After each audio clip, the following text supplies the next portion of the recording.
Enjoy his work and see what an incredible photographer he was.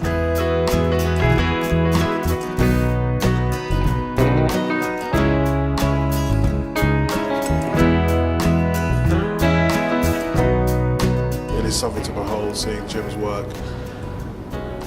The one thing that I remember talking to Amelia about when we first got onto the journey was saying that we wanted the film you get immersed in his work and in him, and just see the magnitude of what he did, what he created, and get the most fundamental thing was seeing the man, and knowing that Jim wasn't just about just the rock and roll photography and the high life, literally, but just he was a human being who was born, and he was sensitive, and he was a deeply emotional man who was flawed, incredibly so, but also had a massive heart, and having to sort of war with himself emotionally about protecting that heart so he didn't get hurt. Because I think if you can't photograph people the way he did without having a heart that's big and cares about people.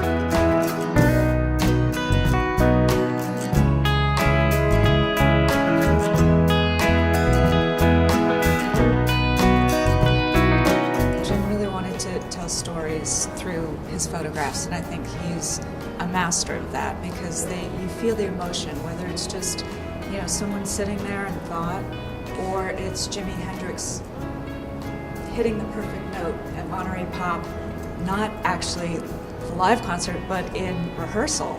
Jim captured all that. So I think what's really unique about Jim's photography is you feel it, you hear it, you experience the whole frame. And I think he was second to none when it comes to that kind of photography. We're standing sort of underneath, certainly it's maybe one of the single greatest rock and roll photographs, certainly.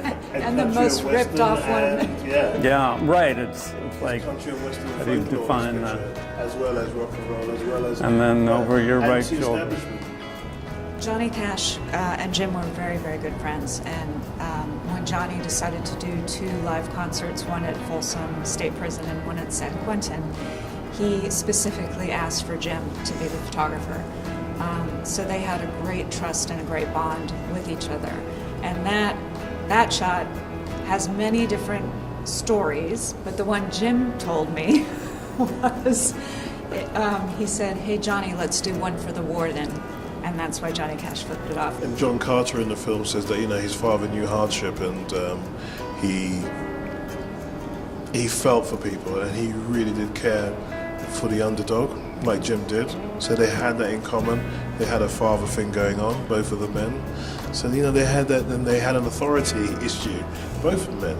So there was so many commonalities between the two of them that it would have been really kind of odd for them not to have met and not to have been friends. It's kind of like in the stars that they weren't going to be these two buddies. Their relationship, what he did, what Jim did with Johnny Cash, some of the most beautiful intimate portraits. A portrait of June Carter, where she's just on his chest, and it's one of the most beautiful portraits of a couple who they're so bonded, they're so in love, and Jim captured that. And if you're not a person of any sensitivity, you're unable to capture those kind of images. It's not possible. There's no middle ground with Jim. It's black and white. And if he loved you, he loved you. If he hated you, he hated you. And so what he would say is, if he loved you, he would lay down in front of an oncoming truck. If he hated you, he would be the driver in that truck that ran you over. And that's Jim. That really, truly is Jim.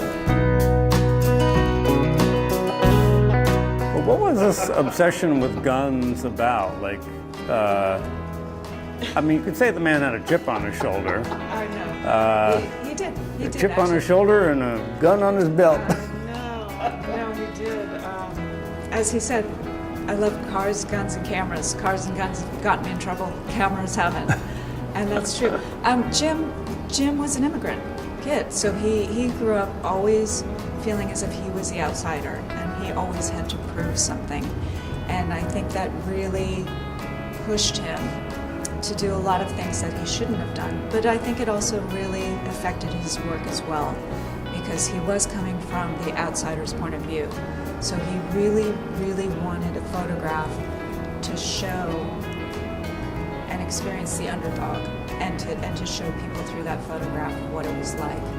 Whether it's music, whether it was a protest, whatever it was, I think he was driven to show the truth and tell it, because he always wanted to be accepted and seen. And that's one of the things we're really trying to do in this documentary, is to show Jim to the world and show them what an incredible photographer he was, and that he photographed pieces of history. That will never happen again.